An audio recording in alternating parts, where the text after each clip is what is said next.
Welcome to 132 Problems Revisiting Mormon Polygamy, where we explore the scriptural and theological case for plural marriage.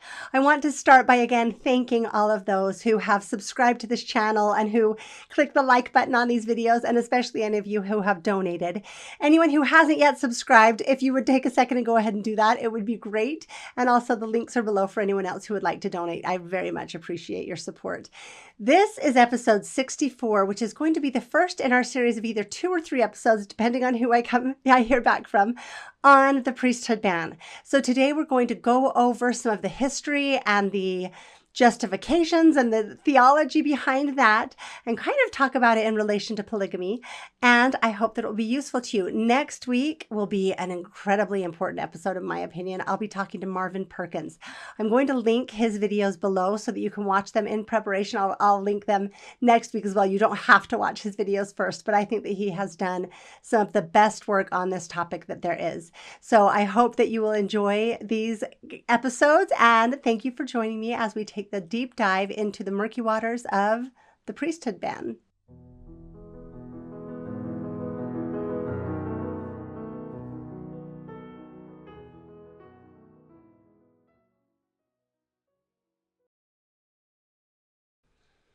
Along with polygamy, the other issue that has continually given the church the biggest black eye is our complex history with race. Polygamy and racism seem to go together. They really were the twin relics of barbarism, right? Polygamy and slavery, and attitudes that have carried on in the church far longer than they should have. I think both were handed down as traditions that were obscured by time. And both of them really go together. Polygamists continue to believe the racist doctrines that were taught by Brigham Young and subsequent prophets.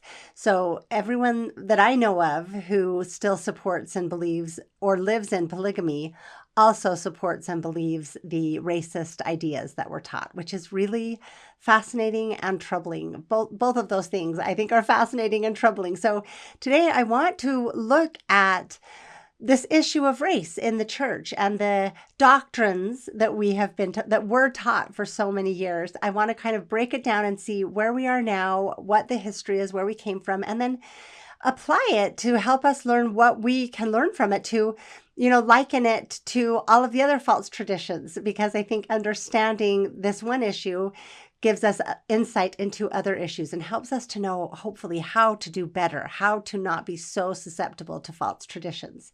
So I do have to say, I am so thankful to be living in this day and age. It is a wonderful time where we have access to so much knowledge and information. The historical work that is being done, the transparency that is, we are just being given access to things in a profound and remarkable way that I find to be so wonderful. It's much easier to fight false traditions when we have actual information, right? When we can document the truth. And so that's what we're going to go into. I want to start by talking about where we are now. And I do hope that you'll watch next week my interview with Marvin Perkins, because he will go into these things with a lot more insight and be able to speak to these issues in ways that I think are very helpful for all of us to hear. But for now, we're just going to start by talking about the 2013 essay on race and the priesthood, right? The Gospel Topics essays that started to come out in 2013.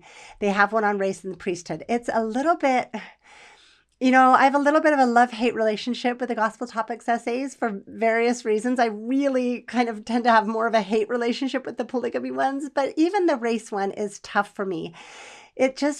It's a little bit frustrating. First of all, I understand the difficult spot that the church is in, wanting to not rock the boat for people who are happily, like ignorance is bliss, right? If people aren't troubled by these things, why trouble them with these things? I understand that. But at the same time, I think that the essay was released in 2013, and in 2016, a survey was done, and over 60% of actively attending members still believed the idea that race was a curse and that the ban was from God. And so the essays didn't have nearly the reach that they could have or would have had if they had been, talked about, say, in our curriculum or in our lessons or anything like that. But aside from that just not being publicized, they're kind of hard to find. Another thing that's little bit frustrating to me is they feel still like they're minimizing, kind of hiding things. We'll go into it a little bit more. They're not as transparent as it feels like, as it would just be so wonderful for them to be.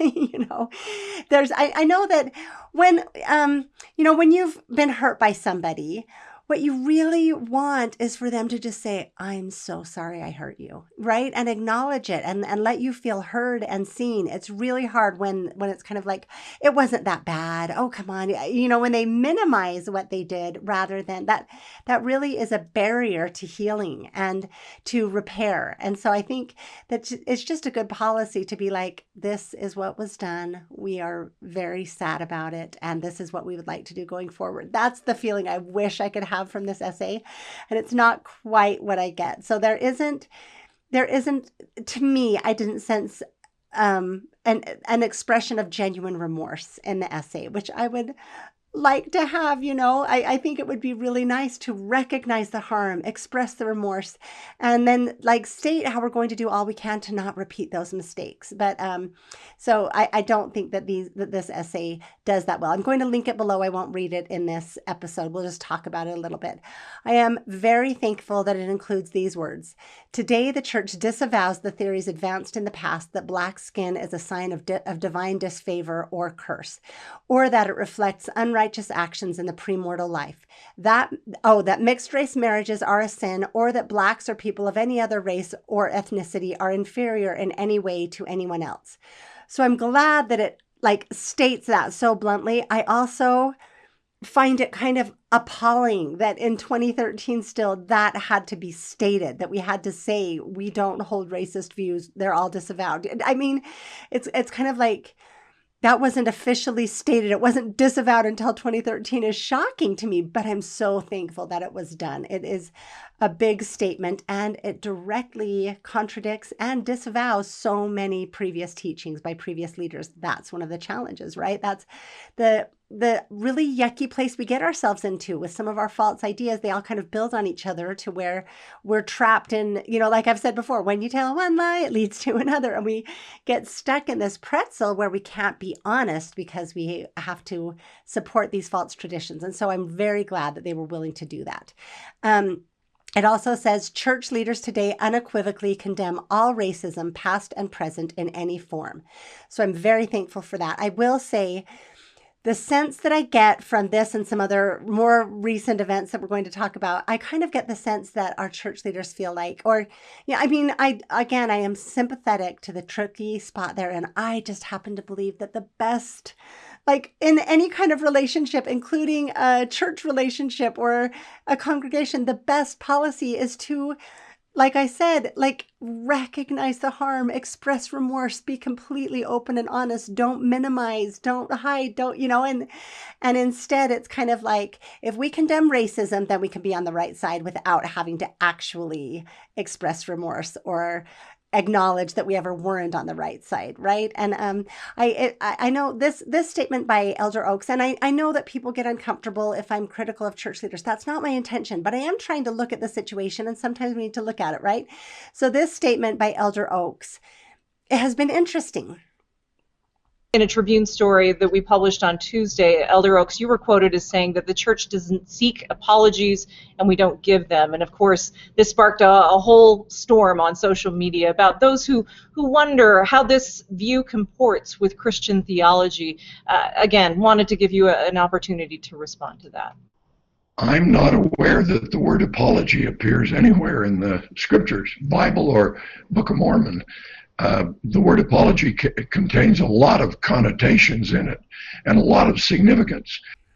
And so I don't know what you all think of that, but to me, it's like apologies are part of relationships, right? Sincere, genuine. It's more an expression of remorse, like, I'm so sorry I hurt you, or we are very sad that these things were done, and, for the pain that they have caused, and we want to go forward. And, if we want, anyway, that's what I think many of us kind of would feel so good and healing and helpful. So it's a little bit hard to understand this tactic, this way of approaching it.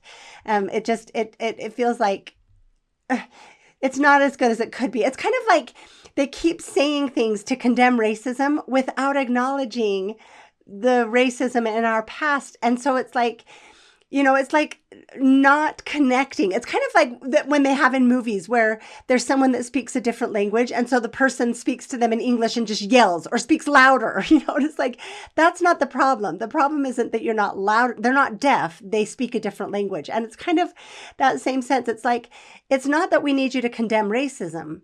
It's that we need to acknowledge our past racism and express remorse about that. That feels like it would be a better way to do it. So anyway, let's go forward. So starting in May 2018, a series of meetings and collaborations and press conferences were done between the church leaders and the NAACP. That's the National Association for the Advancement of Colored People, which that's a troubling name. There's a lot of discussion you can find about that online. But anyway, and then in July of 2019, President Nelson spoke at the NAACP National Convention. And I have to apologize. I'm sorry. I have been sick all week. So I'm just realizing how congested I still sound. I've been doing all of my super garlic immune and herbal mectin and oscillococc and I'm really good at healing stuff. Just this one has gotten me down. So I have to record today I have to record the day I'm recording to be able to release it today on Sunday. And so I'm sorry if I sound sick, but we're going to make it through. So anyway, okay, and then in June 1st of 2020, the height of the BLM protest, President Nelson's Facebook post, if you remember that post, part of what it said is, the Creator of us all calls on each of us to abandon attitudes of prejudice against any group of God's children. Any of us who has prejudice toward another race needs to repent. Now, I don't want to get into the politics of this too much because I think that, it's fine that we have a broad spectrum of politics in the church. I think that's good, but for me, I'll just say from my perspective, it was hard to see. Again, it's like, don't join with a political organization that there are lots of, some people may really oppose for various reasons. I don't think anyone, well, at least, it's so tricky to talk about these things, right? Because race gets mixed up in so many different ways. It kind of becomes politicized in some ways. Like really, the only people that you're allowed to be racist against are Black conservatives, right? You can call them racist names. Like we're in this really weird time where race kind of is a political issue. Often it's politicized. And so again, I think I would have much preferred to see just genuine honesty and remorse and apology rather than association with political organizations. And during BLM, I know there are many different opinions. My feeling was that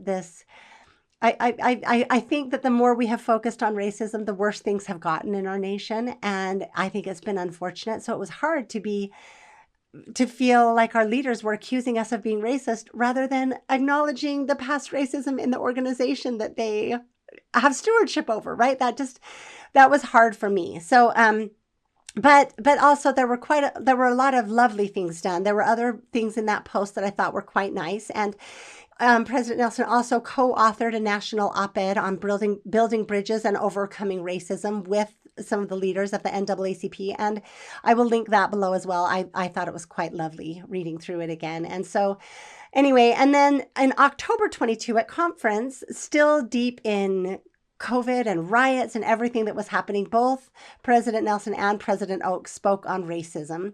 And so again, that was hard for me at the time because things were so upside down in my life and I was very sensitive. But so it's just an interesting way to approach it because it felt to me, instead of acknowledging and apologizing, I keep saying that, it was just preaching to us about what we should do. And it's like, what we should do is apologize. So anyway, in President Nelson's talk, Let God Prevail, he said, today I call upon our members everywhere to lead out in abandoning attitudes and actions of prejudice. I plead with you to promote respect for all of God's children. And that felt strange, right? It kind of felt like being accused that we're all racist, just like was the issue going on. And maybe there are places for that. I'm not on the anti-racist bandwagon because I think, like my friend said in a discussion, like to say all white people are racist is racist, right? So it's an interesting situation we're in. And then in President Oak's Love Your Enemies talk, he said, as citizens and as members of the Church of Jesus Christ of Latter-day Saints, we must do better to help root out racism. And those things were repeated at many other appearances. Later that month, President Oak spoke at BYU. He gave a talk called Racism and Other Challenges, and he quoted extensively from both talks. And I will link all of the talks in the descriptions.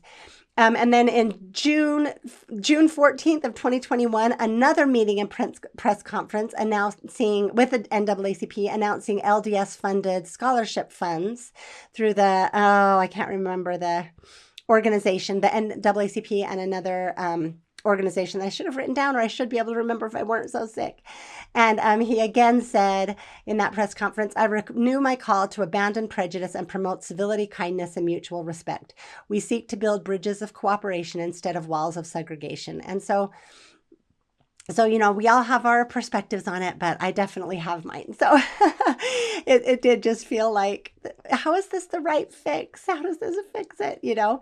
So anyway, but at least it's been progress, right? At least we have officially disavowed and abandoned and condemned racism. I think that that is such a huge step forward and hard for us to do with all of our traditional baggage that we've been handed down, right? But unfortunately, there was with all of this forward momentum, there was a huge backstep when the church released the 2020 Come Follow Me manual. That was the Book of Mormon. I think that was the first year we did Come Follow Me. And it had this almost unbelievable and tragic oversight, despite the clear statements into the 2013 essay and the fact that the footnotes to several troubling verses in the Book of Mormon have been changed, and I'll talk about that in just a second. The entry for February 3rd through 9th, which is 2 Nephi 3 through 5, it has a question talking about 2 Nephi 5, 20 through 21. And the question is, what was the curse that came upon the Lamanites? And the answer, it's just unbelievable for me too. It's unbelievable that this happened, but it actually quoted from a 1960 booklet by Joseph Fielding Smith called Answers to Gospel Questions, and talking about how race was a curse, and it used ellipses very strategically to take out the worst parts of what it quoted, but it still included the idea that complexion is a curse. And I'll include the full quote in the descriptions box below. And so that was very unfortunate. I want to just talk really quickly about this other thing. I didn't know about this when I talked to Marvin Perkins. That'll be released next week, so I didn't get into this with him. But he was able to work with church leaders. I believe he was very involved in it, in getting the footnotes to the scriptures changed in many places. I'm going to link a wonderful article that he wrote about it in the description box as well. You're going to have a lot of reading you can do this week if you want to, but I would recommend looking at the this article by Marvin Perkins for sure, so you can see the differences in the footnotes. In our discussion that I'll release next week, he did talk a lot about footnotes, and I was quite surprised. I didn't realize that so many of the footnotes had been changed. That happened in 2011. So that's actually huge progress that the footnotes are so much better. So that's a really good thing, but it was so sad that this was released in our 2020 manual. It was just unbelievable. Thankfully, action was swift. They unfortunately didn't change the printed manuals, and it took them a while to change the PDF, and that was very upsetting to some people and hurtful, understandably. But especially since I think that Mormon Doctrine, which Bruce R. McConkie's book that included, it's called Mormon Doctrine, and it included the doctrine that people of African descent were less valiant in heaven, right? And in the pre-existence. And so that was still available through Deseret Book, I think, until 2013, when I believe that I have always said black and white to describe, but after talking to Marvin Perkins, he really doesn't like using those terms, and he made such a good case for that. So I'm trying to say people of African descent or African Americans or people of European descent. It's a little bit more clumsy, but it's so much more accurate, and he makes a great case for that. So I'm going to try to do that. Forgive me for anyone who has different opinions. It's so hard to fit it all in correctly. But anyway, an African American man bought up all of the rest of the copies to get it off of the shelves, and it's finally gone out of print print. So that's wonderful. But that only happened, I think, in 2013. And then and we have the essay and all of this forward movement. And then we have this happen in 2020. It's so tragic. It's so sad. But they did change it. You can see the new, in like how it is now. The question was left, but the answer was like they changed the answer completely to a much better answer that includes prophets affirm in our day that dark skin is not a sign of divine disfavor or cursing. And then it has a video response from Brother Corbett of the Young Men General Presidency. And I do recommend looking up that entire answer and watching that video. I am like, as sad as I am that the error was made, I think that the repair has been a very good attempt. And so I'm thankful that it was taken so seriously. So that's where we've been. And I am so happy to say that we just made another huge step forward, I believe. Deseret Book and I think it was in the beginning of this month, in the beginning of April, I believe, released a new book in their Let's Talk About series that is called Let's Talk About Race and Priesthood. And it was commissioned and published by Deseret Book. They asked Paul Reeve to write it, and he did. And it actually deals honestly with the race issue. It just unequivocally states what we should all inherently know, that the priesthood ban was never of God, and neither was any form of racism, that it was always a very tragic error of man. And it also makes it clear that Joseph Smith had nothing to do with it.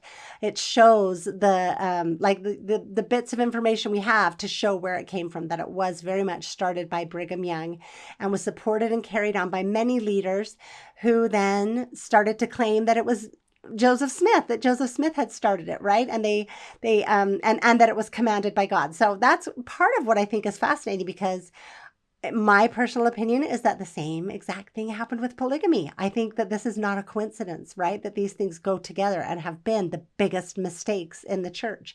And so it is, to me, wonderful to know that Deseret Book published this book. It makes me very happy. I have Paul Reeve's other book that I've also read. I'm a little bit hesitant to publicize his books because he has ghosted me and has not returned any of the several emails I have sent him over the past year. So, Paul Reeve, if you happen to watch this, I would love to have you come on the podcast and talk to me. And if anyone knows him, tell him to come talk to me.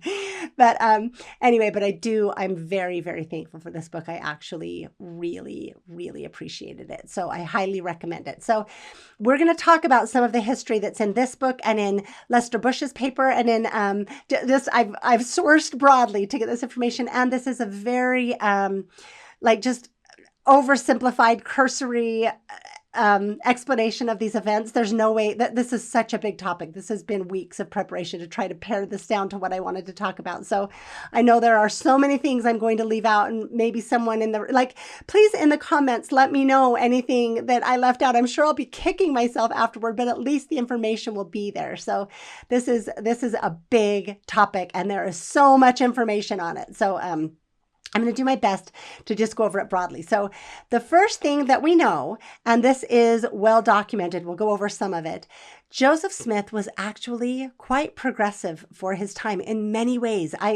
This isn't on the racist issue, but he was very progressive in relations with his wife and with women, right? We've already talked about how Doctrine and Covenants 25, I think the Revelation to Emma, how that completely contradicts the New Testament and many other things. And so he was also very progressive on for his time in regard to race.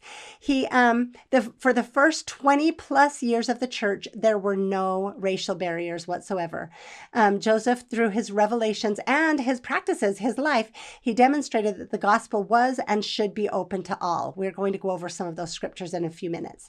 And so the first African American member I have been able to find was a man named Peter, who was baptized in 1830. So almost from the beginning, people were welcomed into this church, no matter what complexion they had, right? The church, the theology that Joseph and the Book of Mormon is very favorable to Native Americans, and Joseph was very welcoming to all races. And so it's interesting where it went from there. So in addition to welcoming African Americans into both the church and into his home, remember that he welcomed people to stay with him in his home. He really treated people just as they should be treated, as people, right? He was also perfectly willing to ordain people of African heritage. I haven't found anywhere that he stated any distinction between races other than enforcing the sad requirements of the laws, like Illinois had a law against interracial marriage. So we have 2 cases where he, as the mayor or whatever his position was, where he fined people for interracial marriages because that was the law required. So but in both of those cases, he was carrying out his responsibility to as the executive to carry out the laws. He wasn't acting on his own desires that I can see. So let's see.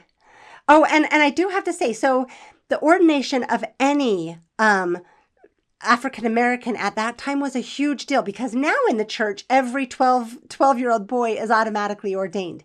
Back then, the majority of members were not ordained with the priesthood. They only ordained enough people to fulfill the callings in the ward. So most people were not priesthood holders. They would be ordained as elders if they were sent on missions, or they would be, so they were given the priesthood as needed.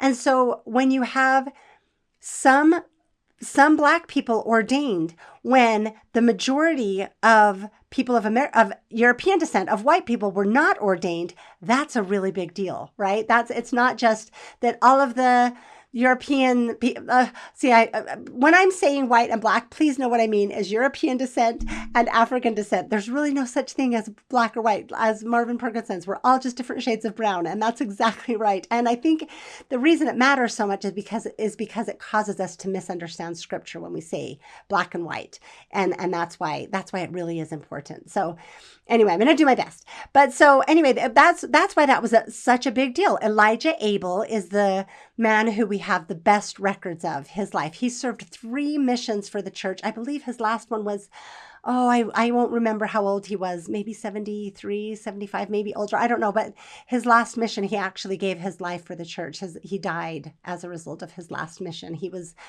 old and it was hard. And anyway, this was a good, faithful man his entire life. And so other men of African descent that we know of include Q. Walker Lewis, and we'll get into more. And Brigham Young and the other leaders knew full well that these African American men were ordained to the priesthood. And they saw nothing amiss. That was not a problem, right? And so there's zero indication anywhere during Joseph's life of any race-based distinction in the church or the kingdom of God of any kind. There's nothing. Now, to be fair, Joseph did have to grapple with the challenges of the racism of his day. And actually, it was racism that led to some of the earliest persecutions in the church. Like Missouri, the issue really was that the Missourians, it was a slave area, right? And they were so worried about like the free people of color that W.W. Phelps printed. And so they were being called abolitionists and called amalgamationists. And we'll go into a little bit of that a little more later. So Joseph, in having to distance himself from that, wrote some troubling things. And so in April 9th of 1836, Joseph wrote a letter to Oliver Cowdery to have him publish in the Messenger and Advocate. That was the church newspaper. And it was a clear restatement of many of the popular sentiments of the day. So these weren't Joseph Smith's original ideas. He was trying to say, hey, we are not, we're good with you guys, right? You don't need to be worried about us. But it spoke demeaningly of slaves in the South. It claimed that race was a curse and that it was God's will that certain races be held in servitude. So that's kind of sad to read that from Joseph Smith, right? It said that if God didn't approve of slavery, the biblical figures would have denounced it. Since they didn't, God clearly approved that it wasn't man's place to alter God's will. So these are a lot of the things that were repeated later on in the Utah territory, the territory of Deseret, by the early church leaders. But what's interesting is these weren't ideas from Joseph Smith. They were the culture, they were the ideas everywhere that were being bandied about in this era of defending or fighting against slavery, right? And so I think it's easy for me to imagine. I know that I've done this as, in my life, that you just kind of repeat the things you've always heard until you stop and do your own deep research, and then, get more revelation and more truth, and then you can speak more what's in your heart. And I think that like I've done with polygamy, right? I was just kind of said, this is what polygamy is, until I actually learned. And this seems to me to be the trajectory of Joseph Smith as well. This early statement, I think, was him just saying what everyone else was saying in order to say, hey guys, don't chase us out of our homes, but then his trajectory was very different. Here's one quote from that letter. The fact is incontrovertible that the first mention we have of slavery is found in the Holy Bible, pronounced by a man who was perfect in his generation and walked with God.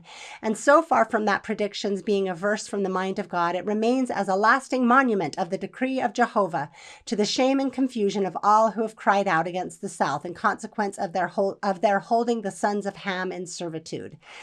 And then going forward, he said, cursed be Canaan, a servant of servants shall he be unto his brethren. And he said, blessed be the Lord of Shem, and Canaan shall be his servant. God shall enlarge Japheth, and he shall dwell in the tents of Shem, and Canaan shall be his servant. So this is really unfortunate. It goes on to say, trace the history of the world from this notable event down to this day, and you will find the fulfillment of this singular prophecy. What could have been the design of the Almighty in this wonderful, and wonderful here would be better defined as astonishing. Like if you look up in the 1828 Webster's Dictionary, he doesn't mean this beautiful, like wonderful in our way. He means like this hard to imagine, right? This astonishing occurrence is not for me to say, but I can say that the curse is not yet taken off the sons of Canaan, neither will it be until it is affected by his great power as caused it to come.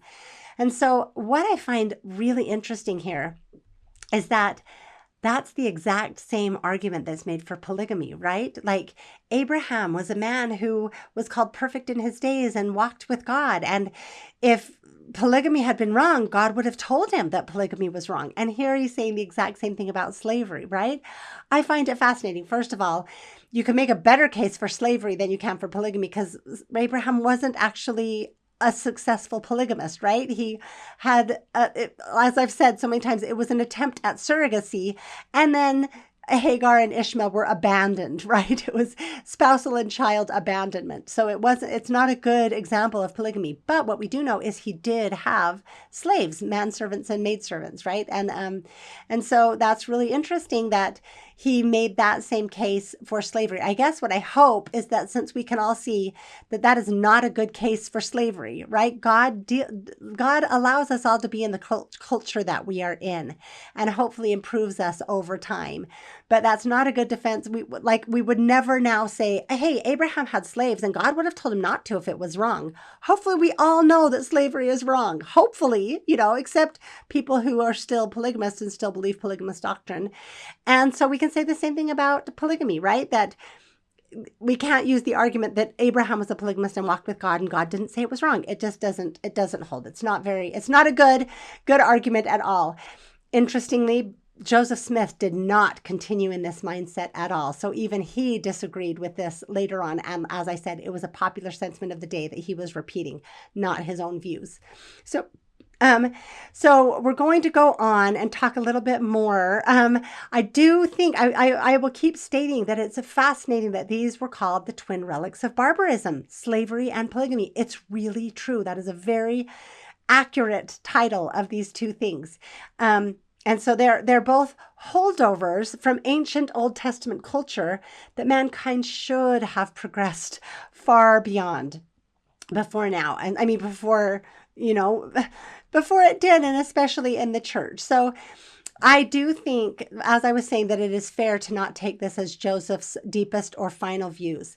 This was printed less than a week after he signed Elijah Abel's ministerial license. You can see that right here, identifying him as an elder, making it clear that while Joseph did not want to be associated with any abolitionists and was at least sympathetic to the claims of biblical servitude, he did not in any way see race as a barrier to church activity, temple blessings, or priesthood. So that was the letter where Elijah was sent as a priesthood, as an elder, and Joseph Smith absolutely was involved with that. So So any statements that Joseph made to support slavery or racism should be seen through that lens, right? And I think it's more important to look at the trajectory that he was on rather than just one statement at one period in his life. So, okay, on March 7th, I'm going to point out a few other things to show Joseph's changing views. On March 7th, 1842, this was a letter to John Bennett before Bennett had been ousted in shame, when he was still held in high regard. And it was regarding the writings of abolitionist Charles Dyer, who I believe John Bennett was corresponding with, and Joseph Smith was reading his things. Reading those letters and reading his writings. And this is what Joseph wrote to John Bennett. It makes my blood boil within me to reflect upon the injustice, cruelty, and oppression of the rulers of the people. When will these things cease to be, and the Constitution and the laws bear rule? I fear for my beloved country. Mob violence, injustice, and cruelty appear to be the darling attributes of Missouri, and no man taketh it to heart. And that was regarding primarily slavery. He was lumping in what the saints were going through as well. But so if you pay attention, that was 6 years after he had written that in the Messenger and Advocate, he had changed his perspective that much to say it makes his blood boil within him that slavery was still allowed to be. And it goes on to reveal that he became more and more of an abolitionist over time.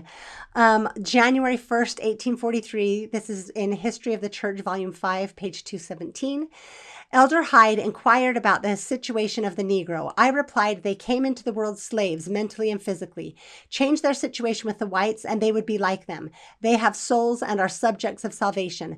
Go into Cincinnati or any other city and find an educated Negro who rides in his carriage, and you will see a man who was risen by the powers of his own mind to his exalted state of respectability. The slaves in Washington are more refined than the presidents, and the black boys will take the shine off many of those they brush and wait on. And so take the shine off just means like those people won't look impressive compared to, they'll make them look much less impressive because they have accomplished so much. So you can see, I actually wonder in part if Joseph really regretted writing that to try to appease the Missourians who weren't appeased anyway. And he really obviously changed his perspective much or repented for having written that. And then when Joseph ran for president, this is one of the things I really liked. He recorded also, this is in the History of the Church, and I'll link it below, Volume 6, Chapter 8. Let's see if I wrote the page, but it's called Views on the Powers and Policy of the Government of the United States. So this is Joseph. He included it in his journal that day, what his platform was in his presidential candidacy. What's the word I'm looking for? He included it in, that's where it is, in his papers for February 7th, 1844. He says he is troubled when, quote, the Declaration of Independence holds these truths to be self-evident, that all men are created equal, that they are endowed by their Creator with certain unalienable rights, that among these are life, liberty, and the pursuit of happiness. But at the same time, some 2 or 3 million of people are held as slaves for life, because the spirit in them is covered with a darker skin than ours. The wisdom which ought to characterize the freest, wisest, and most noble nation of the 19th century should be directed to ameliorate the condition of all, black or white, bond and free. For the best of books says, God hath made of one blood all nations of men to dwell on the face of the earth. Our common country presents to all men the same advantages, the facilities, the same prospects, the same honors, and the same rewards. And without hypocrisy, the Constitution meant just what it said, without reference to color or condition, ad infinitum, which means on for infinity, on and on forever. Petition your legislators to abolish slavery by the year 1850 or now, and save the abolitionist from reproach and ruin, infamy and shame. So by now, he was a full abolitionist, saying abolitionists deserve respect, not infamy, and we have to end slavery either now or at the very least by 1850. And that only gave them like 6 years, right? Pray Congress to pay every man a reasonable price for his slaves out of the surplus revenues arising from the sale of public lands and from the deduction of pay from the members of Congress. I love that. He was like, we can sell public lands and we can take money away from the government officials to It was called compensated abolition, which actually isn't the worst idea, right? I know that it can be controversial and seem racist, but he also wanted to help establish ways for the former slaves to be established in the land. So he didn't want to just leave them helpless.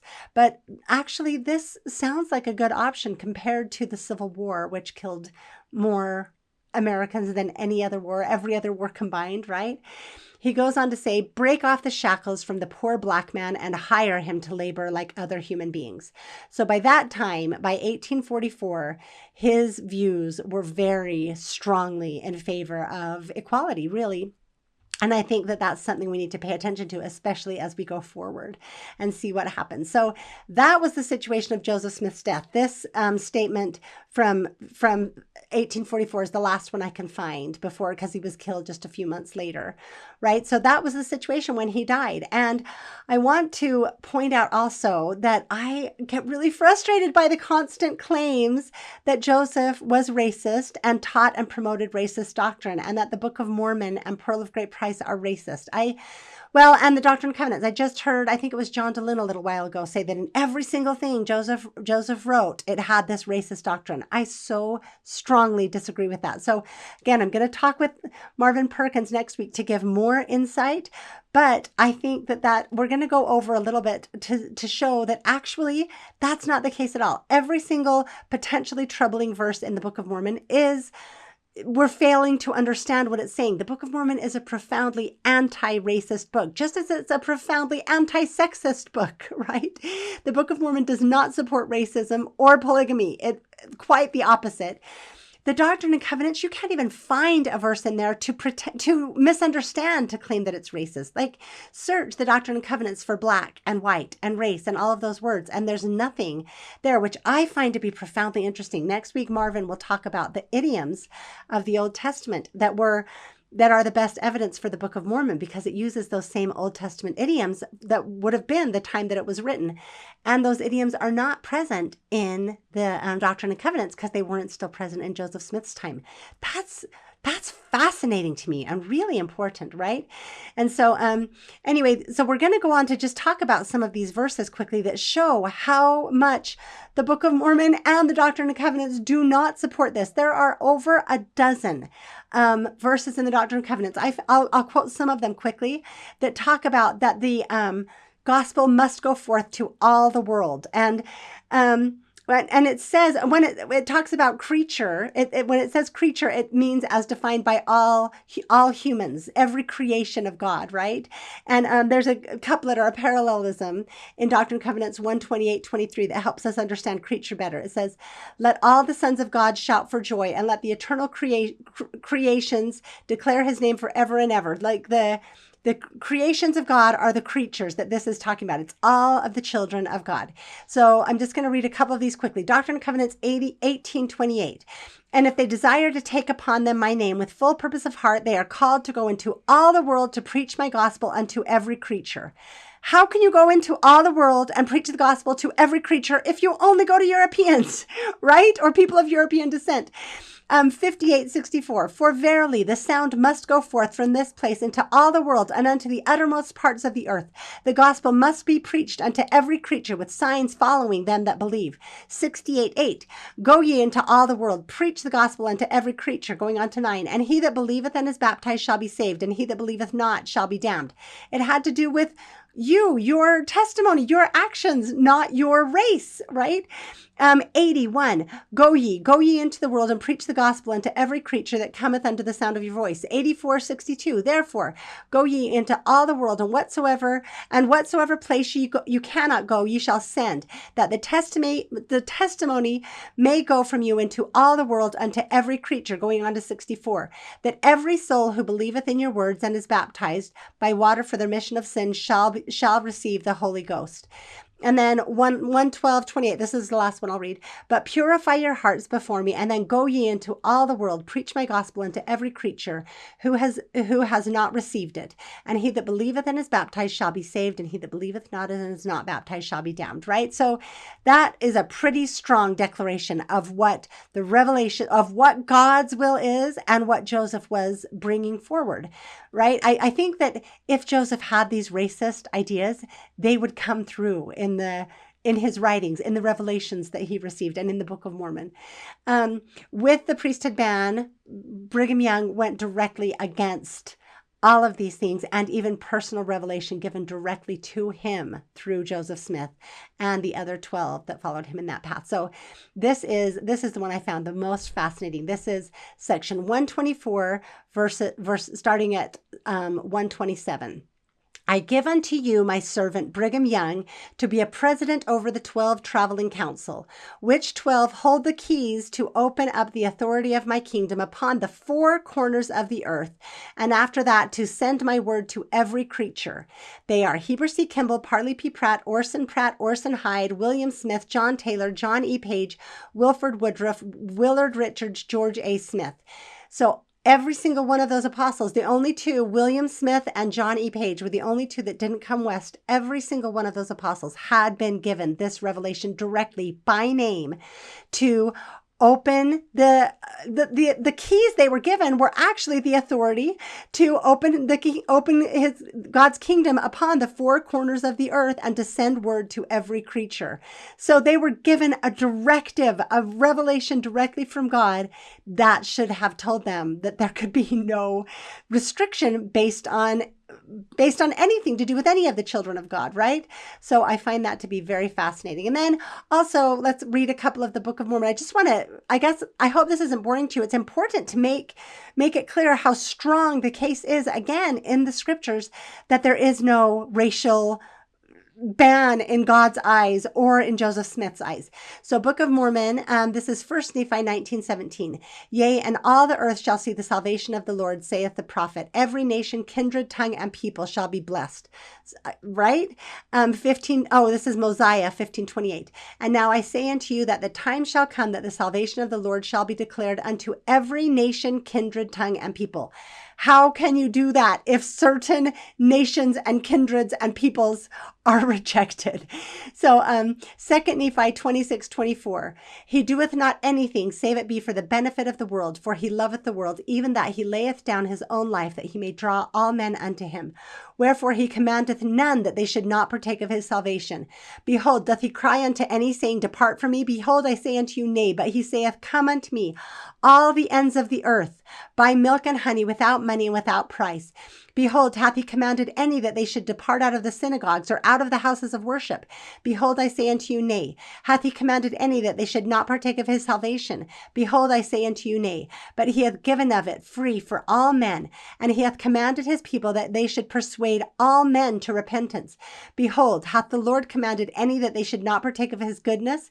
Behold, I say unto you, Nay. But all men are privileged, the one like unto the other, and none are forbidden. Going forward to 33. For none of these iniquities come of the Lord. I just think this is really important when we consider what the iniquities are that we have fallen into. For he doeth that which is good among the children of men, and he doeth nothing save it be plain unto the children of men. And he inviteth them all to come unto him and partake of his goodness, and he denieth none that come unto him, black and white, bond and free, male and female, and he remembereth the heathen, and all are alike unto God, both Jew and Gentile. That black and white does not mean, I'm convinced, what we think it means, and Marvin Perkins will help us understand that next week. But this is so profound, because what it is so clearly saying is that if there is anything necessary for any degree of salvation or exaltation, it must be open to all, right? That God is making it so clear that everybody has like privileges. So we have some deep questions that we need to ask ourselves, and how we are what traditions have been handed down, where the errors are or were. And so that's really interesting. Now, I don't want to take too much time. I also wanted to go into the book of the Pearl of Great Price, because the book of Moses and Abraham are where the the strongest defenders of the priesthood ban. Like, as I've engaged with polygamists, I have been quoted the Abraham chapter 1 and Moses chapter 7 many times. I'll go into it really quickly. The thing that needs to be like drummed into all of our heads is that curses have nothing to do with complexion. They have nothing to do with skin color. And the cure for curses has nothing to do with complexion or skin color changing. That's just ludicrous. It's about repentance, right? So I won't go into all of the problems in these sections right now. We can maybe do another one later. It would take too long, but I'm just going to read a couple of verses from Moses 7 that should make clear that curses are not complexion.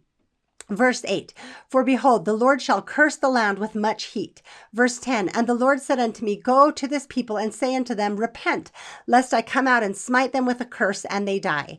Verse 15, and there went forth a curse upon all the people that fought against God. And from that time forth there were wars and bloodsheds among them. Verse 20, but the Lord said unto Enoch, Zion have I blessed, but the residue of the people have I cursed. Everyone, the entire residue, everyone left on the earth after Zion was taken was cursed, right? So we all are inheritors of whatever curse there is.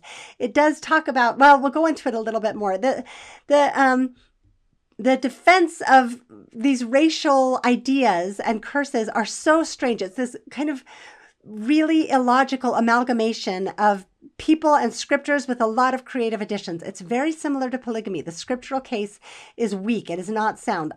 John Taylor summed it up well. I'm going to just talk a little bit about it. But this was a quote from August 28th, 1881, talking about, among other things, that there must be opposition in all things.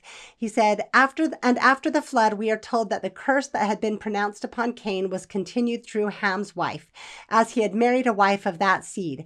And why did it pass through the flood? Because it was necessary that the devil should have a representation upon the earth as well as God, and that man should be a free agent to act for himself, and that all men might have the opportunity of receiving or rejecting the truth. This is so wrong on so many levels and in so many ways. First of all, in the same sentence, he's saying that people of African descent are the representation of Satan upon the earth. And then in the very next sentence, he says that man should be a free agent to act for himself, and that all men might have the opportunity of receiving or rejecting the truth. How can you act for yourself and have that opportunity to receive the truth if you are the literal embodiment of Satan on the earth? Like, it's so bad. There's so many problems, and it just led to all this confusing of scriptures and twisting of things led to so many bad policies and so much bad rhetoric. So to be really brief, like, I'll go into this maybe a little more, or maybe I'll just cover it here. Brigham Young always attributed the curse to Cain, right? That people of African descent were the Africans were the descendants of Cain. Orson Pratt vehemently disagreed with that and said it was Ham, right? So other leaders, in trying to follow this through, were like, okay, this is what it must be. Egyptus, that it talks about in Abraham 1, must have been a descendant of Cain. So she was black and she married Ham. And so she kept black on the earth, even though, like, it was Ham that was cursed by his father, right, for uncovering his nakedness, which is still, no one understands exactly what that means. There's a lot of interpretation about it. Cain and the Canaanites have nothing to do with each other. There were misspellings and people thought that they were the same, but they had nothing to do with each other, right? The Canaanites were Ham's descendants, and they lived in the land of Canaan. And there's no claim anywhere that Egyptus was a descendant of Cain. Like, this is all insane. And we know that if we want to take this all literally, the descendants of Cain were not supposed to intermarry, right? With Noah, a righteous man would have not had his son marry from, if all of this is literal. You know, I have questions about how we're supposed to understand all of this, but all of these claims are so just created out of thin air, and none of them make any sense. So I'll try to go into a little bit of it really quick. As I said, there's no mention of Egyptus being a descendant of Cain, and that language was actually changed.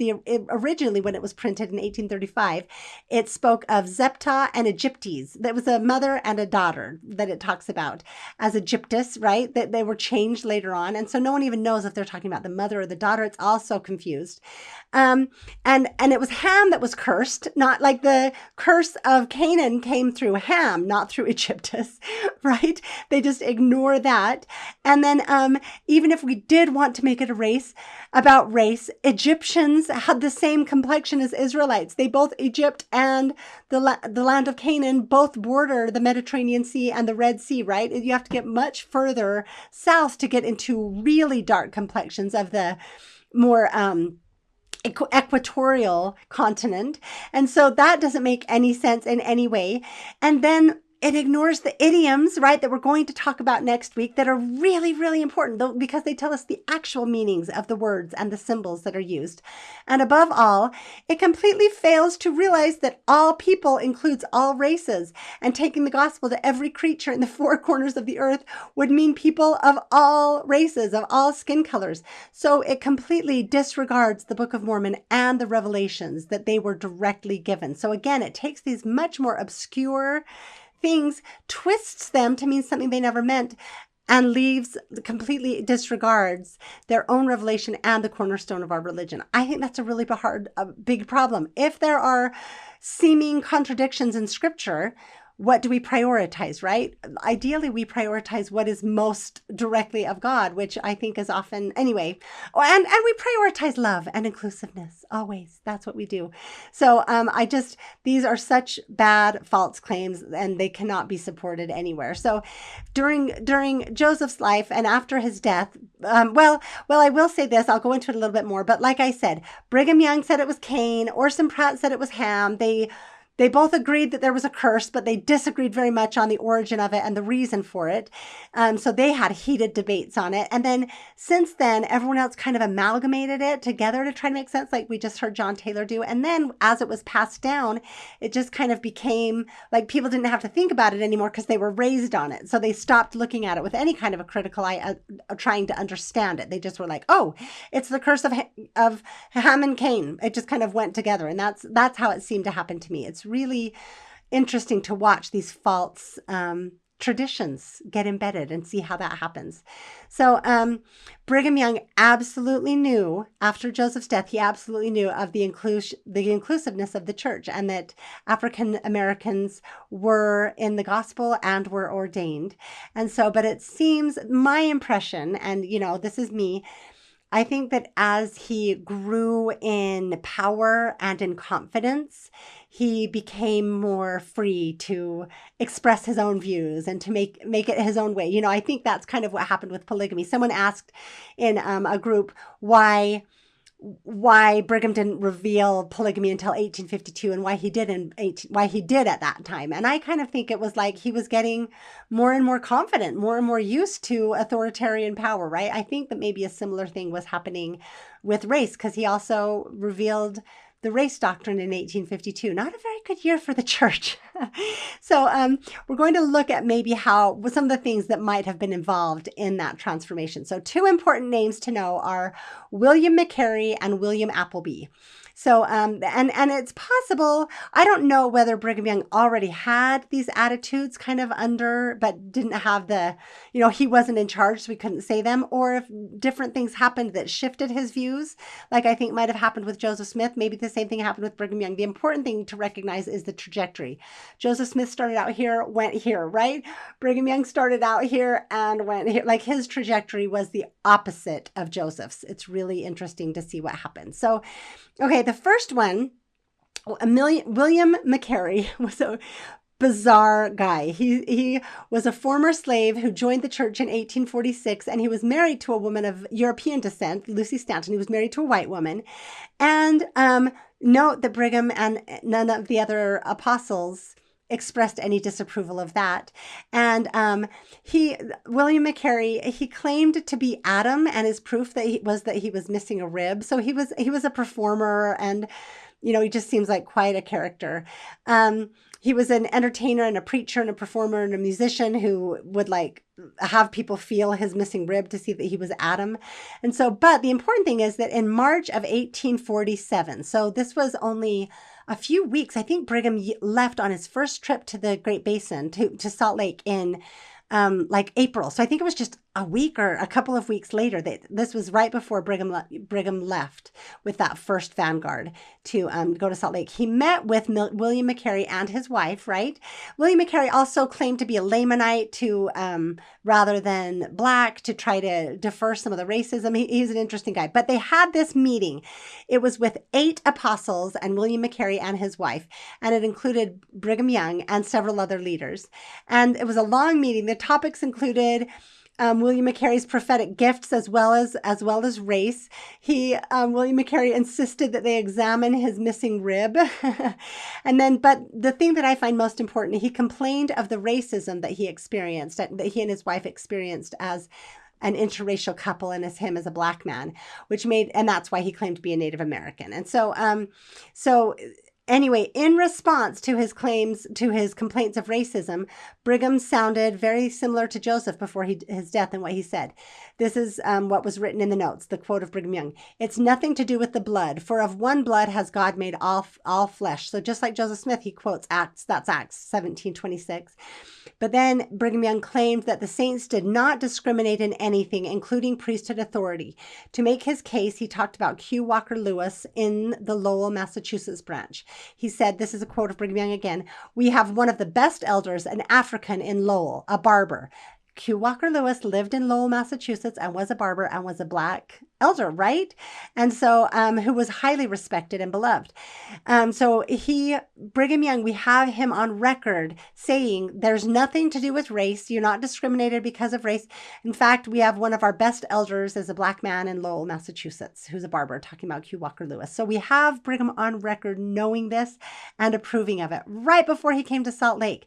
That is fascinating. So, let's see. He said, "We don't care." Brigham insisted, "We don't care about the color." William asked, "Do I hear that from all?" meaning all of the apostles, and they all answered and affirmed aye.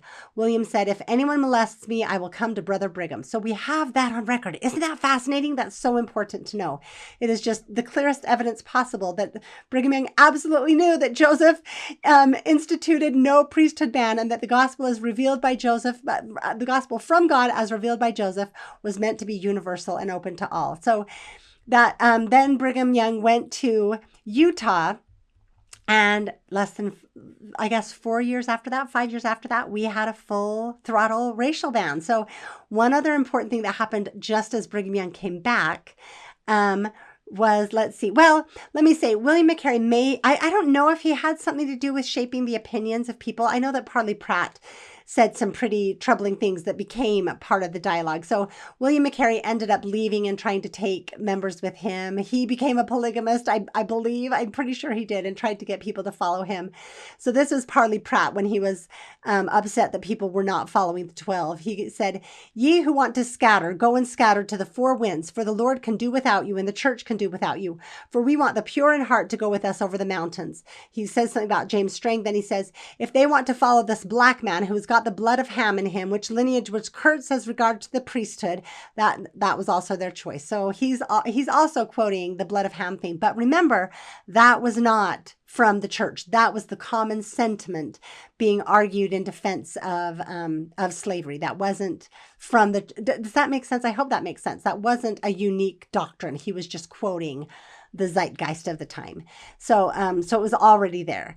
So, okay. Anyway, so that happened. But then a few months later, William Appleby, who was from New Jersey and who had been sent to check on branches in the East, he wrote a letter to Brigham Young that's quite troubling. So William Appleby went to the East, and in Massachusetts, he met Q. Walker Lewis and his son Enoch Lewis, who was married to a white woman. And Appleby wrote Brigham Young, this is what he said: "Now, dear brother, I wish to know if this is the order of God or tolerated in this church, that is, to ordain Negroes to the priesthood and allow amalgamation. If it is, I desire to know it, as I have yet got to learn it." So that was fascinating to read. William Appleby was incensed. Amalgamation, we'll get into this a little more, was the word that they used for interracial marriage and having children. And it was kind of like the worst thing possible in this mindset. So after being in Enoch and Mary Webster's home, so Enoch Lewis's wife was Mary Webster, He wrote this in his journal. I just find it so sad. He said, "In looking for a brother in the church, I called it a house. A colored man resided there. I set myself down for a few moments. Presently in came quite a good-looking white woman, about 22 years old, I should think, with blushing cheeks, and was introduced to me as the Negro's wife. An infant in the cradle nearby bore evidence to the fact. O woman, thought I, where is thy shame, respect for thy family, thyself, for thy offspring, and above all the law of God? For indeed I felt ashamed, and not only ashamed, but disgusted when I was informed that they were both members of our church." So that's what I was saying, the horror of amalgamation.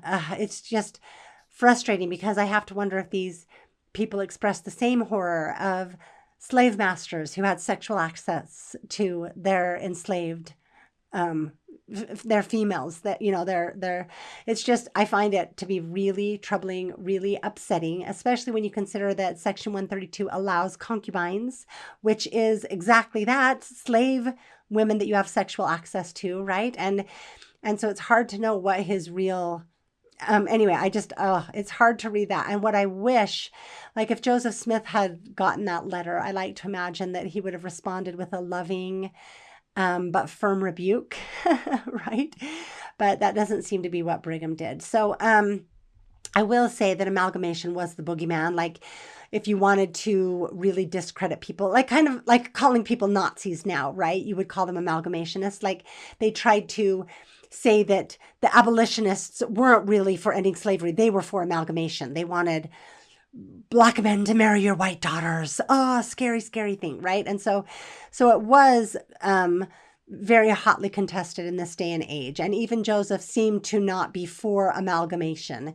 You know, it was really the biggest slur they could use. But and also all of the states, well, all but 9 had felony anti-miscegenation laws. Miscegenation laws, is that how you say it? They would, like, it was illegal. It was a felony to have an interracial marriage. So it was a big deal in that day and age, but still, you wish that, you know, that it would have been handled differently. And so we have records of Brigham. Oh, we do have records of Brigham Young performing interracial marriages where one spouse was either Native American or partly African, we have him marrying a Native American man to a white European wife and a Black man to a European wife. So that's interesting. So his views really changed, you know, but his views, I mean, they changed quite dramatically. So when Appleby returned to winter quarters from his assignment in December 1847, so this is that same year, he met with William McCary in March, then went to the Great Basin, came back and met with William Appleby in December. And William Appleby was still incensed. He met with several members of the 12 who were back from the Salt Lake Valley. They just gotten back. The meeting lasted 6.5 hours until 1 o'clock in the morning. Very few notes were recorded, but the few lines make it clear that racial mixing was the main theme of the meeting. Appleby was appalled and disgusted that a Black man had been ordained and that a Black man had married a white woman and had a child. And so, you know, it's sad whose viewpoint was agreed with. And so Brigham Young's response is, it was not good. This is what he wrote in his letter back to William Appleby. I believe this was said before the meeting. It said, "If they were far away from the Gentiles, they would all have to be killed when they mingle seed. When they mingle seed, it is death to all. If a Black man and a white woman come to you and demand baptism, can you deny them? The law is their seed shall not be amalgamated." And I don't know where they get that law. They say I assume they have to talk about the law of land. They claim it's the law of God. Someone can tell me in the scriptures where that is, because I certainly can't find it. Other than if you're saying that the seed of, you know, like, anyway, I haven't found where God commanded that. Then he goes on to say, "Mulattoes are like mules. They can't have children. But if they will be eunuchs for the kingdom of heaven's sake, they may have a place in the temple." That was another belief that was taught, was that, you know, if you combined the races, then all of the children would be infertile and be sterile like mules. It's just like there was an actual different genus and species between different races, right? We're not all human. And so I think that this was the first intimation I've seen of blood atonement, that they would all have to be killed when they mingle seed. It is death to all. And so that's really troubling. That you can be found in John Turner's Brigham Young Prophet Pioneer in 2012. I'll put a link below. So I want to point out, it's like some people accuse us of presentism when we have problems with these quotes, but it's false to claim that it was because of their time and culture, because obviously not all people of the 1800s were racist. There were many, many abolitionists, right? Including Joseph Smith. And what Brigham was saying was worse than anywhere else. Like even in the most severe states, like the most severe laws had the death penalty for a black man who raped a white woman. That was the most, like some of the southern states had that. But that wasn't universal. There were only a minority of states that had that law, and that was for rape. And that was only, like Brigham Young was basically saying the man and the woman and the children would all have to be killed if there was interracial marriage. That's extreme. It's more extreme than any other rhetoric I've seen of the day. So anyway, so that's the change that happened that quickly. And then just 4 years later, I haven't seen a lot of records in between that interim, but the legislature met in Utah, well, it was Deseret at the time, in January and February of 1852. And that's when the priesthood ban seemed to be fully in place. And as often occurred, Brigham Young and Orson Pratt were at odds, right? Every territory had to decide whether it was slave or free, right? That was part of the problem they had in Missouri, and they were having to deal with that issue here. Orson Pratt was determined that they could not have the evil of slavery come into Deseret. Brigham Young took the opposite side. And also as usual, it seemed that the rhetoric ramped up in the face of disagreement. I don't think that Brigham Young liked it very much when people opposed him. And so his rhetoric got pretty intense. So these are the speeches from January 23rd and then February 5th, 1852. And some people have described them as the worst speeches in LDS history. What I find a little bit frustrating, these are the speeches I was talking about, that the gospel topic essay on race and the priesthood quotes from one of these talks, but only quotes this one really positive snippet that makes it sound like a good thing, and it ignores all the rest, and it just doesn't feel, it feels disingenuous. And also, anyway, another point I'm going to make, I'll make it now instead of after. I was going to say it after, but one thing I find interesting is that while these are such abhorrent talks, and they are, I find it fascinating that pretty much everything that is said about Black people is also said about women, and we don't have the same outrage about that. And I think that's something we should think about, right? So anyway, here we go. I'm just going to read a few snippets from both of these talks. This is from January 23rd, 1852. Inasmuch as we believe the Bible, inasmuch as we believe in the ordinances of God, in the priesthood and orders and decrees of God, we must believe in slavery. Is that fascinating compared to what Joseph Smith said and what the scriptures say? This colored race have been subjected to severe curses, which they have in their families and in their classes and in their various capacities brought upon themselves. And until the curse is removed by him who placed it upon them, they must suffer under its consequences.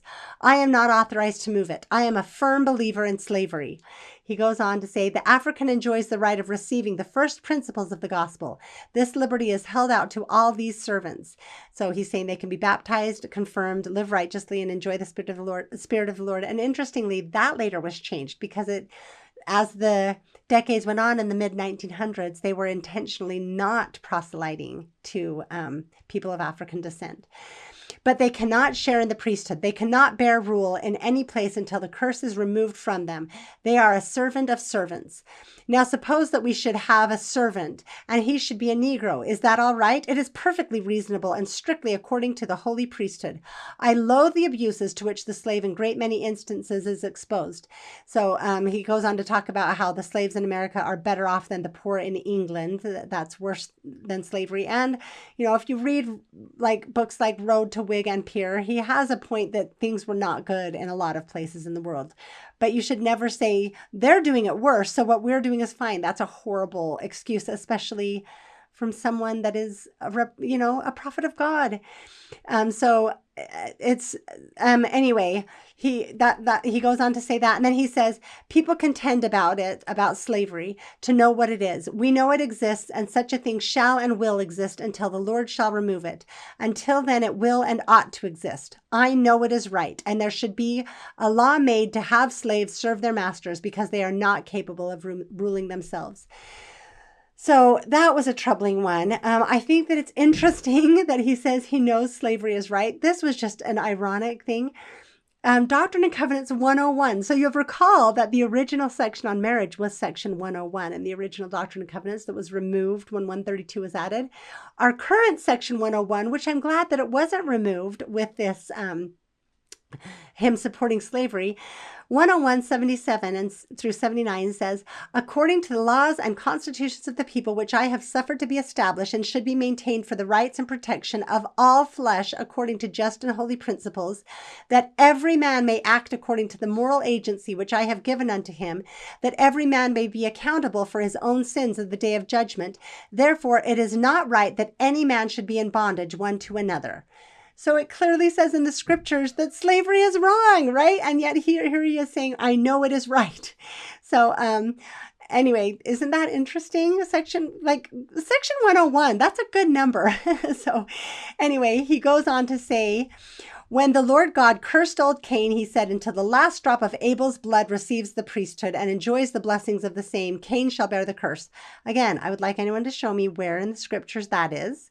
Then Cain is calculated to have his share next, and not until then. Consequently, I am firm in the belief that they ought to dwell in servitude.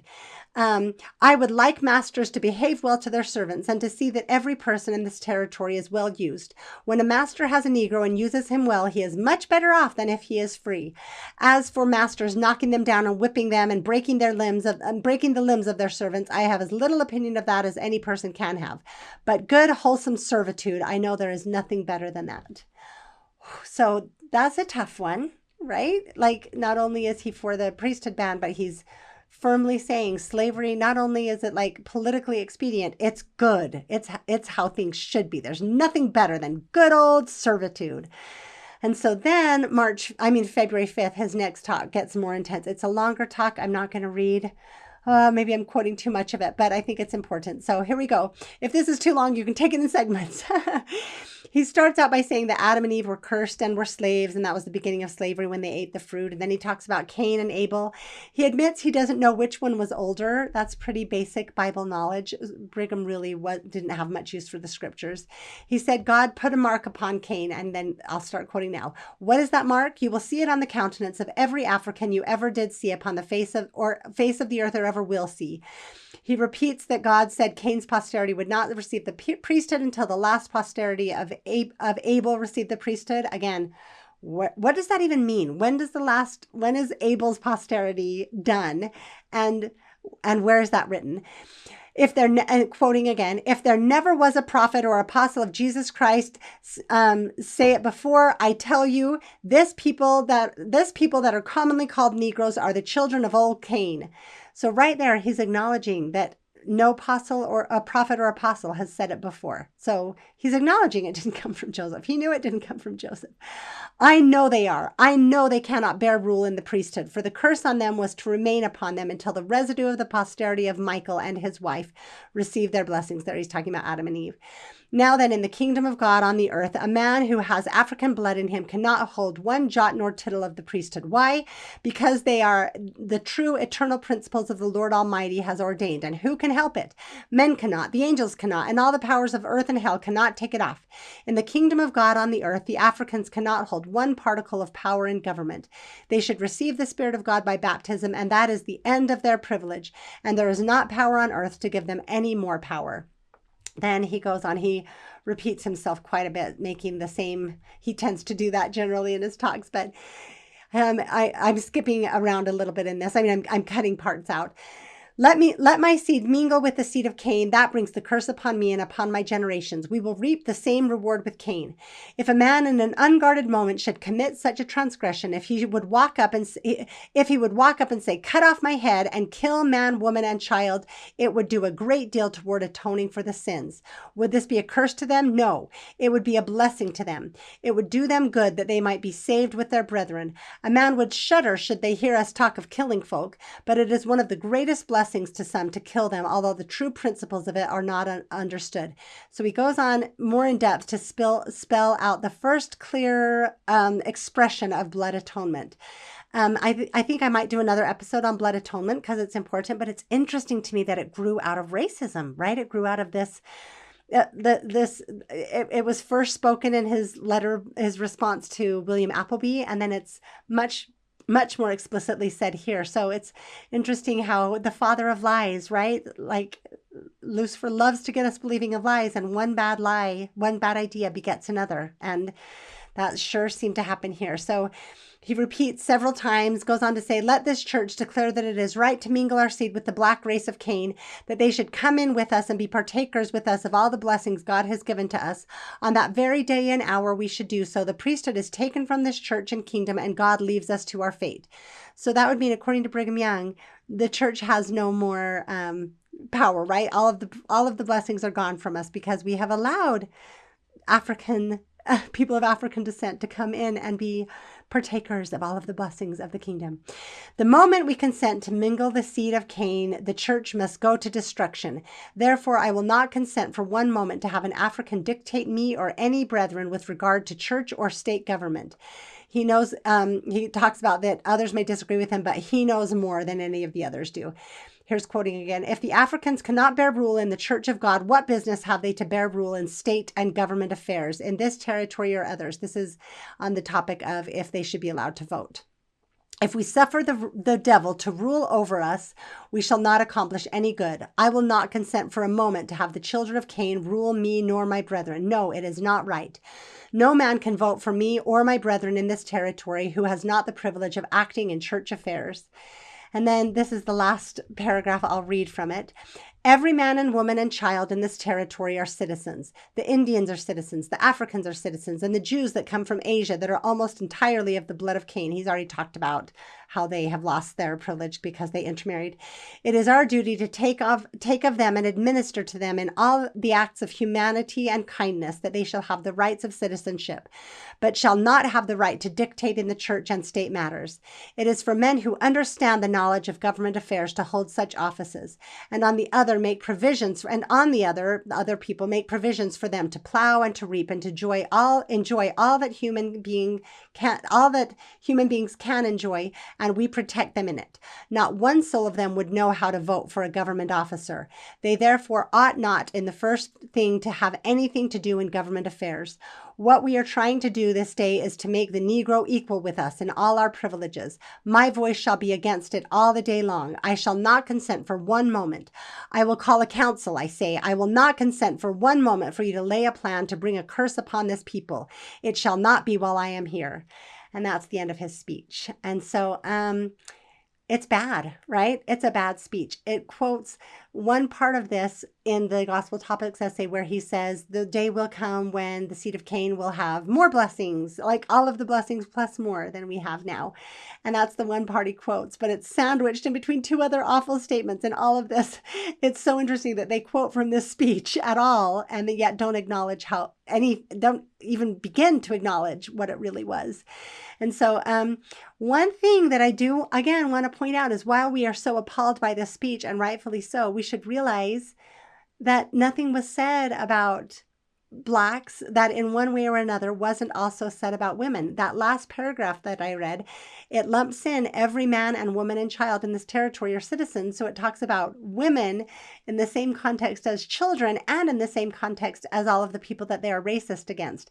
And remember, just as he said, I will not have them dictate to me, he says exactly the same things about women, right? That women will not dictate, women will not talk together, women will not have any affairs in this government. I don't need counsel from women. And so it's interesting to see, should we accept that kind of language about women any more than we accept it based on race? And I don't think we should. So anyway, that is kind of the low point. I think that is a hideous, those are hideous speeches.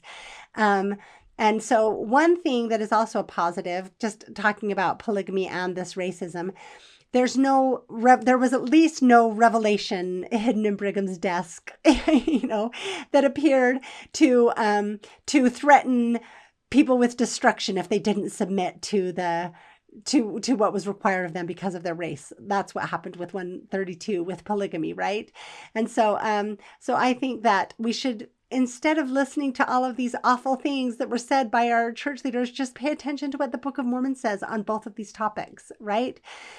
That's where I think we should take what we should prioritize over the teachings of our original leaders, which they got things wrong. They absolutely got things wrong. So, okay, I'm going to go ahead and go on. So from this beginning with Brigham Young, so you can see very clearly where it started, where it came from. It went on to become the priesthood ban, and these racist ideas went on to become much more firmly entrenched over the years. Well, I guess not much more. They just became part of the milieu, right? There was, as I said, no consistency in scriptural and theological reasoning and defense. And so similar to polygamy, it's so clear to see they were not going to the scriptures to try to find what the scriptures said to determine their actions. They had a strong idea and went to the scriptures in order to wrest them and twist them and take things out of context to try to defend the policy that they wanted. They did that with both polygamy and with race. And so it's very clear how that happened. And we need to be careful about that when we're reading Jacob chapter 2, verse 30, right? And these other scriptures that would support these bad ideas. And they knew they were not following Joseph, but they seemed to have no compunction, not only drastically breaking from Joseph and his practices and teachings, and at first claiming that Joseph was wrong when they couldn't the issue came about Elijah Abel asking for his temple blessings, and they couldn't deny the certificate and ordination of Elijah Abel. So John Taylor and Joseph F. Smith, I believe, came to the conclusion that Joseph Smith it's the ongoing restitution, right? And so Joseph Smith made a mistake. He was wrong. He didn't know yet, is the kind of the claim they made. But then they went on to actually bear false witness against Joseph and claim it started with him, and they were merely carrying on what he had revealed. So again, does that sound familiar with polygamy, right? If we can show so clearly how it happened with the priesthood ban, why should it be so hard to believe it about polygamy?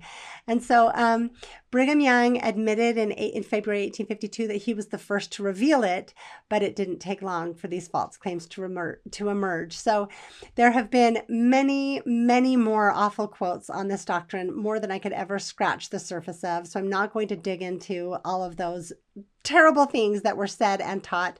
Instead, I'm just going to look at a few snippets of the official first presidency statements that were given. So I'll look at this one from August 17th, 1949. So I have, my personal opinion is that by this point, the leaders actually believed what they were saying. I think they, at this point, actually believed that it had been God and Joseph Smith that had done this, right? And so I want to give them at least that credit. So they say the attitude of the church with reference to Negroes remains as it always stood. It is not a matter of the declaration of a policy, but of direct commandment from the Lord, on which is founded the doctrine of the church from the days of its organization. So right from the very beginning of the church, to the effect that Negroes may become members of the church, but that they are not entitled to the priesthood at the present time. It explains that the principle ends with, it goes on to explain the principle, right? Defend why God wants it this way. And then this is what it says at the end. Spirits are willing to come to earth and take on bodies no matter what the handicap may be as to the kind of body they are to secure. And that among the handicaps, failure of the right to enjoy immortality, the blessings of the priesthood, is a handicap which spirits are willing to assume in order that they might come to earth. Under this principle, there is no injustice whatsoever involved in this deprivation as to holding the priesthood by the Negroes. So in that first presidency statement, being of African descent is a handicap. That you are willing, that it's such a great privilege to be born that you're willing to take a body with that handicap. It's awful. It's awful. So, and then this was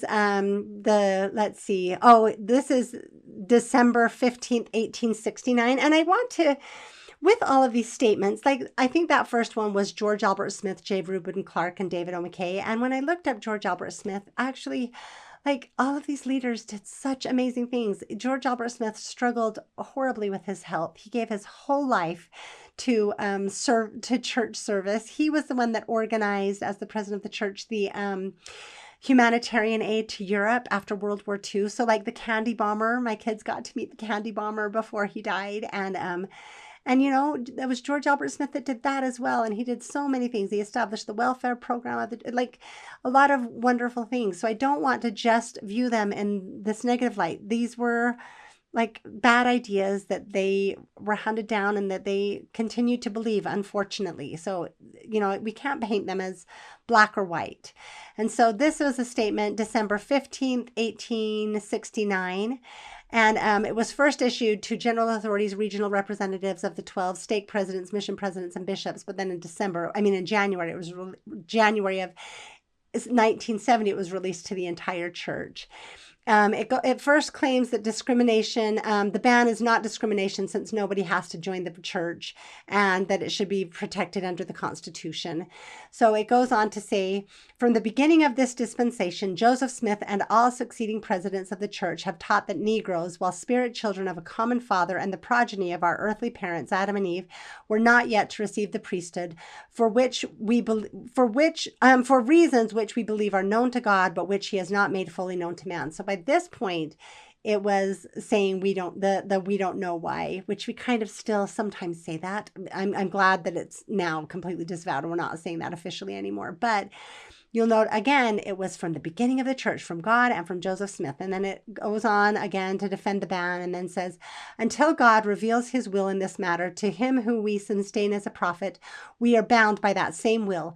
Priesthood, when it is conferred on any man, comes as a blessing from God, not of men.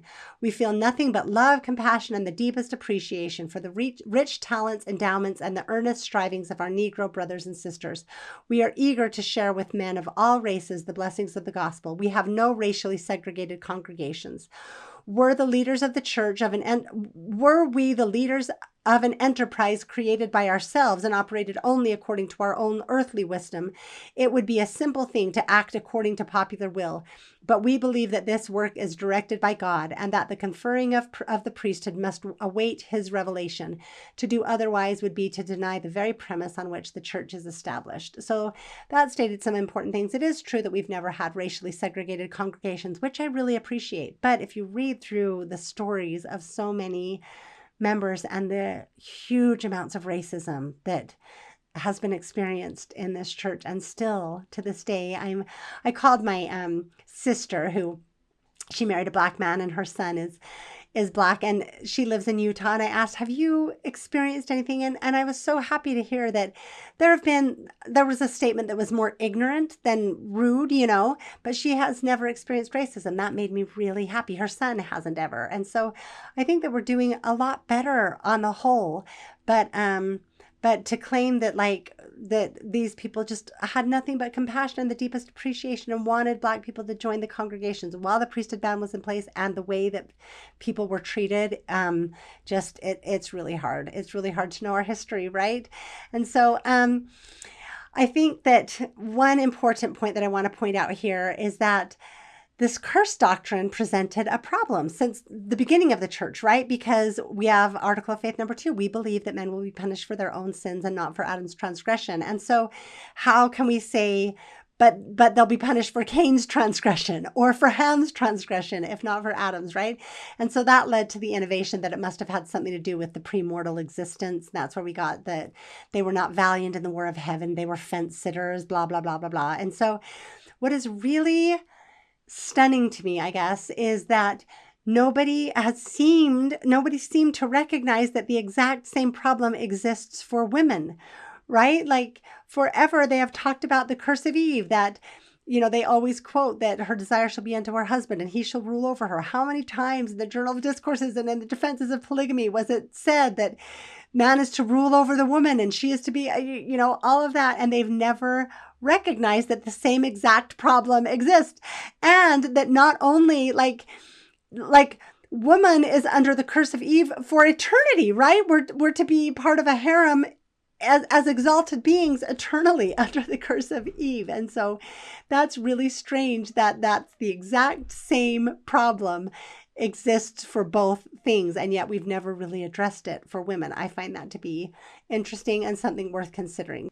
I know this has been a long episode, but I told you it's a huge topic, right? So just to finish up, we're going to do a really overfast summation of how the priesthood ban finally ended and kind of where we are now. So different factors were all at play through the 60s and the 70s. It is amazing that we didn't end the actual ban until 78, but these were some of the things that were growing and growing in the church. So first, there was mounting social pressure, both from within the church and without. So from within the church, there were scholars, and the Genesis group are two examples. I think President Kimball in particular actually really appreciated the Genesis group. I know that he went to picnics and met with the founders of that often. I know he took I believe he took Christmas gifts to their home personally. And so he really had a good connection with them. He appreciated them. The scholars that were pushing back and insisting that the church change, he had no use for them, whatever. He spoke very scathingly of them and basically was like, let us do our job. God will tell us what to do, not you. He really thought that loyalty was important. So that was one of the big things. Then without the church, teams were refusing to play at BYU. There were riots, there was pickets, there was so much bad publicity about the church. So the pressure was really mounting from outside. I believe I've heard that there were things dealing with tax issues or something, but I don't know anything about that. So I can't claim that. I've just heard people say that. So this one really got me, though. A stream of letters from people in Ghana and Nigeria who were already converted came into church headquarters begging for missionaries to come and teach them the gospel and establish the church. So that actually is an amazing one. President Kimball in particular, his big vision in his presidency was missionary work sweeping the earth. That's one of the things that he was known for in his presidency. So how could that make sense, right? We are going to sweep the earth with missionary work, but we're refusing to send missionaries to people who are begging for missionaries to come. So I think that caused a really big problem for President Kimball in particular, and really pulled at his heartstrings. And so then also, there was the situation in Brazil. The church membership was rapidly growing in Brazil, and there was a temple there, and they were having to try to figure out, like, people would be called as a stake president or even a general authority and then find out that they had African heritage somewhere, or they were trying to decide, are you trying to do this race issue in countries that had always just had amalgamation, and so it became this huge problem. The church was growing, and they were holding back the growth with these issues and the inconsistencies that were everywhere. It was really, really a difficult situation, particularly in Brazil. And then I happen to think that the main factor was that the leaders finally learned that the priesthood ban was never of God. This is an amazing story. So Lester Bush wrote just a very important paper called Mormonism's Negro Doctrine and Historical Overview. Again, I will include it below. It's something like 70 pages. It's an extensive paper. It was printed in Dialogue, the LDS scholarly magazine, kind of the precursor to Sunstone. It was in that vein of what Sunstone used to be. And it contained much of the information we've covered, plus a lot more. So it talked about where the priesthood ban came from, and it was poured over by many church leaders. It had a huge impact on them and was a game changer. I know that he was told, like many of the leaders who had been big supporters of the ban or saying it has to be changed by revelation, when they read that, it really, really moved the dial for them. It really changed their perspective on this. And so to kind of show what a big deal that was, I want to read some quotes from President Kimball. I'm going to link below also at this article I'm quoting today. I already say this. If I did, forgive me. But this paper written by Edward Kimball, President Kimball's son. It's a wonderful paper. I have so much respect for Edward Kimball. And President Kimball. But these were from letters that President Kimball sent to his son Edward. This was 1963, talking about the pushback from church scholars. These smart members who would force the issue, and there are many of them, cheapen the issue and certainly bring into contempt the sacred principle of revelation and divine authority. The conferring of priesthood and declining to give the priesthood is not a matter of my choice nor of President McKay's. It is the Lord's program. When the Lord is ready to relax the restriction, it will come whether there is pressure or not. This is my faith. Until then, I shall try to fight on. I have always prided myself on being about as unprejudiced as to race as any man. I think my work with the minorities would prove that. But I am so completely convinced that the prophets know what they are doing and that the Lord knows what he is doing that I am willing to rest it there. So again, he's saying, I don't like the priesthood ban, but stop with the pressure. This is about God, not about what anybody wants. And so that was what he thought. I don't like this ban, but I'm willing to enforce it as long as it, since it's the Lord's will. And so he struggled and sought for revelation for a very long time. This was March of 63, a few months before the previous letter. He said, revelations will probably never come unless they are desired. I think few people receive revelations while lounging on the couch or while playing cards or while relaxing. I believe most revelations would come when a man is on his tiptoes, reaching as high as he can for something which he knows he needs. And then there bursts upon him the answer to his problems. I love that quote. President Kimball was the prophet of my youth, and I've just always had so much love and respect for him. And so that's a touching quote to read. He believed firmly, as had previous leaders, that it was God's ban from the beginning of the church and it required a new revelation to reverse it. And so I think as long as he believed that, he could never take action on it, right? Because he was begging for God to change his policy and wasn't getting that revelation. And so he says, the doctrine or policy has not varied in my memory. I know it could. I know the Lord could change his policy and release the ban and forgive the possible error which brought about the deprivation. Isn't that interesting to see his view changing a little bit and softening, where he's considering that it was an error and that God could forgive the error. So that's really interesting. And so there was a respected scholar who became the president of the University of Utah named Chase Peterson, and he wrote a letter to President Kimball. Part of what it said is, perhaps the Lord is waiting for us to be ready, and if we fail to demonstrate our readiness, then there may not be a right time again soon. So he was making the point that maybe the Lord isn't waiting on, maybe the Lord is needing us to take action, right? Waiting on us to repent for what we have done. And so President Kimball told some members of his family that Chase Peterson's letter was very helpful in thinking about the priesthood question. He also responded in a letter back saying the same thing. And so President Kimball worked slowly and carefully, meeting individually with all leaders to test the water and gain consensus. I know that Lester Bush's article had a huge impact on him. Huge. But he also wanted to be careful. We talked about what happened with the RLDS church and how the huge split happened because the leaders that wanted to just made these drastic changes. And President Kimball did the opposite. He went very slowly, but he made sure he had buy-in. He met individually with all of the 12 and with many other church leaders to get their feedback and to try to move everyone together. I know that the first female missionaries of African descent, President Kimball told them that God wasn't waiting on Black people to be ready, but God was waiting on the church and church leaders to finally repent. And so that's important to understand how his perspective changed and what led to this ban. So when the ban finally was lifted in 78, it was pretty much universally celebrated, right? People were thrilled and relieved. I think within the church, even more than outside of the church. I'm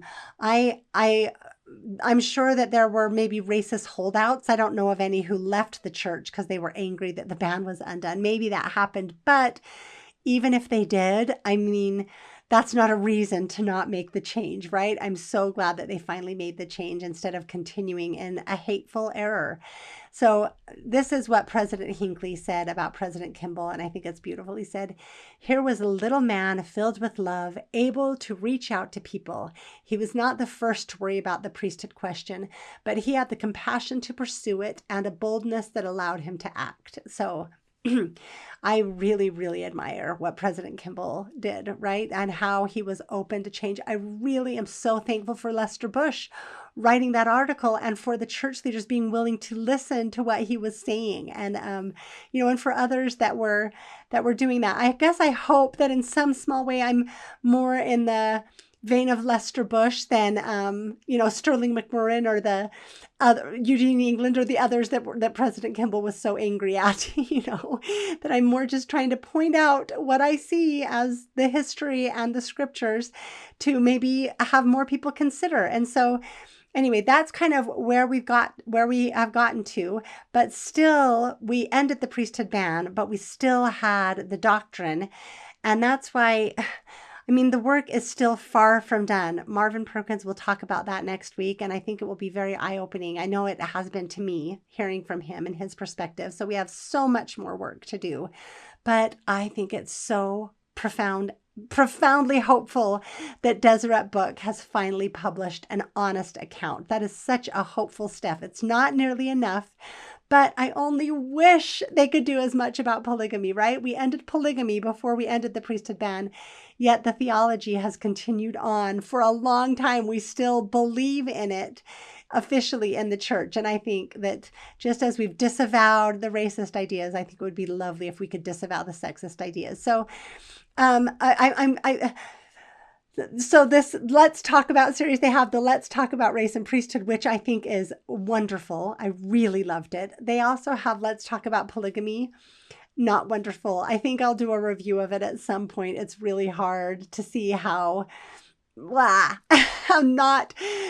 like Let's Talk About Race and Priesthood it is. And so I wish that we could get a little closer to honest in this issue as well.